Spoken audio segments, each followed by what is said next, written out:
Hi, another week has elapsed, and so it's time to record another episode of David of the Northeast. Once again, it's been a week where progress has been of the one step forwards, two steps backwards variety, and probably it's good to just start where we are. So this is, let's get out of the way. This is as far as I got. Just rotate him slowly on the back. Probably worth looking at it from this angle. The most successful, I suppose, was dealing with this kind of undulation by the shoulder blades. The least successful element, as far as I've gone this week, let's see if I can get this right there, is it's not bad, but there's a flatness which is reasonably accurate, but nonetheless slightly out. And a critical problem is I realised that the head didn't quite turn enough. Summing it all up, I'm happy enough with that as a piece. I've certainly learnt a lot.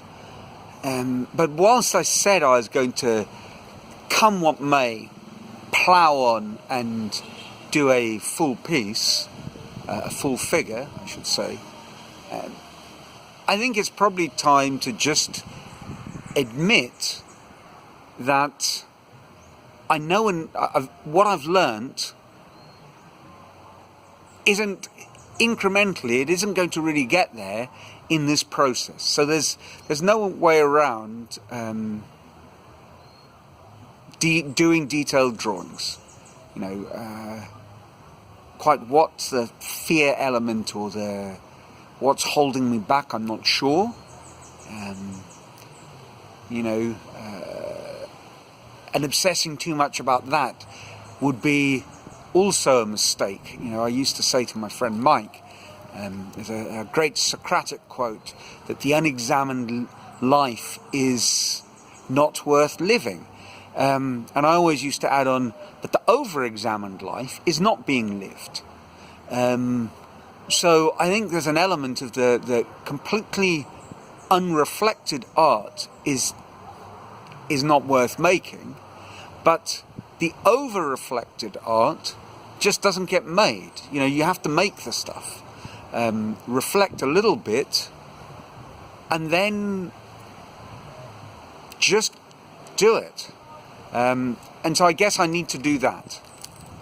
I reached this point a few days ago, and we'd had out some travelling, but I had some time, and so I spent the rest of the week doing something a little bit different. So I made let me hold him over there, I think you can see him quite clearly, a small head, so it's 20 by 12 or 19 by 11, something like that. So the idea was to make something that fits in with the series, but is quick to make and small, so that I can use that as in a sense an affordable memento. So that was reasonably successful. And what else this week? I guess one of the on a broader level, one of the big questions has been raised. An artist friend of mine was around for lunch, and we were talking, and both Rita and my friend Miguel was saying, sorry, just Ant. Well, you know that by now. They were both kind of saying that sometimes talking about your goals out loud and what you're doing, this is a mistake. And indeed, there's all sorts of stuff on the internet that will say exactly that. There's some study with, so many 100 people, and they all had to write down a goal, and then half of them had to speak their goal out loud, and the other half of them didn't, and then they were given 45 minutes to do the task that they'd said they were going to do. And what they found is the ones that said nothing, that just kept quiet, worked solidly for the full 45 minutes and were fairly accurate in saying, they were maybe about halfway to finishing. And the other group that had expressed their goal out loud only worked for 33 minutes on average, and they claimed, although they'd got no further, in fact they'd got less far, they claimed they were 70% towards the end of the task that they said they were going to complete. These sociological and psychological pieces of research are very interesting, but as with everything, the ideas sit in, as I think I said in one of my other videos, in something. It's not a grayscale between 0 and 1 and right and wrong, or two extremes. It's like a color wheel. It's a much more complicated issue than that. So, for example, having these videos, I don't believe is holding me back from production. The theory in this study was that when you expressed the goal in your mind, you'd almost made progress towards completing, although you'd done nothing.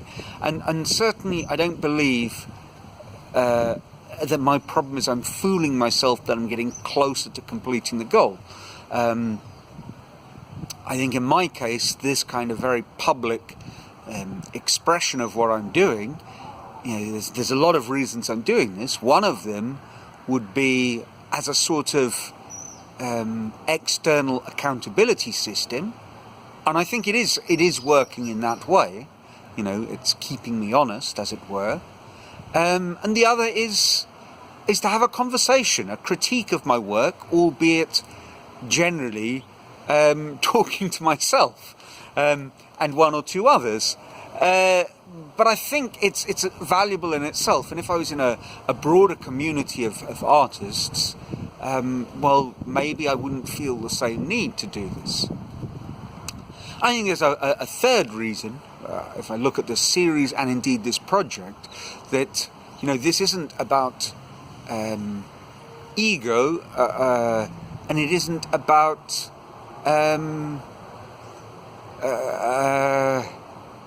living your life through social media and not actually doing the thing that you're talking about.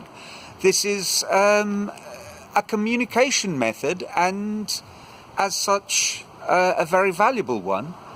And also, looking at the project as a whole, this was another my kind of delving into the kind of self-improvement world. And they were talking about, being results versus process-driven. And obviously both are important.